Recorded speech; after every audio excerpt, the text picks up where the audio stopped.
جب اللہ کو اپنے کسی بندے کا مانگنا پسند آ جاتا ہے تو وہ ہر روز اسے اپنی در پر بلاتا ہے۔ اس کا رونا سن کر بھی وہ مسکراتا ہے، کیونکہ وہ جانتا ہے کہ تم اس پر یقین رکھتے ہو۔ اس کی محبت پر بہت مان ہے تمہیں، اس لیے تو اس کے حضور دامن پھیلا کر روتے ہو، اور جانتے ہو جب اللہ تمہاری دعا سننے کے باوجود عطا کرنے میں دیری کرتا ہے، کیونکہ وہ چاہتا ہے کہ تمہیں کچھ دیر اور خود کو مناتا ہوا دیکھ سکے۔ قبولیت کی تو وہ پہلے ہی ٹھان چکا ہوتا ہے، بس تمہیں سننے کے لیے وقت بڑھا دیتا ہے۔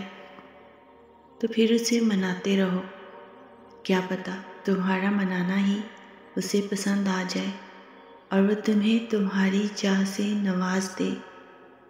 وہ اللہ جو رات کے پہر پتھر کے نیچے جلتی ہوئی چھوٹی سی چیونٹی کے بارے میں بھی باخبر ہے۔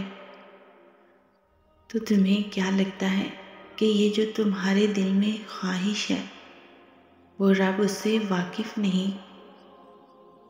سب سے خوبصورت رشتہ اور تعلق رب العالمین کے ساتھ ہے، جس پر بھروسہ کبھی ہارنے نہیں دیتا، جس پر توکل کبھی غم میں مبتلا نہیں ہونے دیتا، جس پر امید کبھی مایوس نہیں ہونے دیتی، جس پر یقین کبھی خالی ہاتھ نہیں لوٹاتا، جس پر ایمان کبھی بہکنے نہیں دیتا، اس کی طرف توجہ کبھی بھٹکنے نہیں دیتی، جس کا رب اس کا سب۔ جب آپ اللہ پر یقین رکھنا سیکھ جائیں گے نا،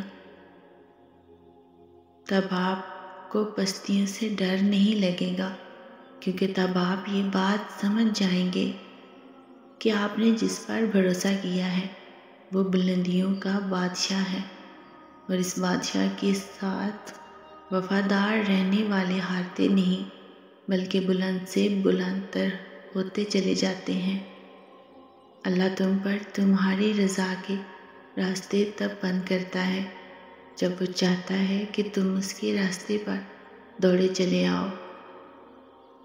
وہ تمہاری دعائیں اس لیے اپنے پاس سنبھال لیتا ہے تاکہ تم ان کی التجا لے کر بار بار اس کے روبرو جاؤ۔ وہ اگر آزمائش دیتا ہے تو تمہیں اس پر پورا اترنے کی ہمت بھی دیتا ہے۔ وہ کبھی بھی نا امید نہیں ہونے دیتا، اور اللہ جان نہیں مانگتا، وہ تو بس ایمان مانگتا ہے۔ وہ رد نہیں کرتا، وہ تو بس آزماتا ہے۔ جب محبت وہ دینے پر آتا ہے تو پورا جہان بھی لوٹا دیتا ہے۔ وہ محبت کے ہر رنگ سے آشنا کروا کے عشق کے مقام تک لاتا ہے، جہاں صرف اور صرف ایک ہی رنگ ہوتا ہے، اور وہ رنگ ہے خدا کا۔ اللہ جلد ہی کن فرمائے گا، اور پھر تم دیکھو گے ان زخموں کا بھرنا بھی، جن کی شفا تمہاری نظر میں ممکن ہی نہیں۔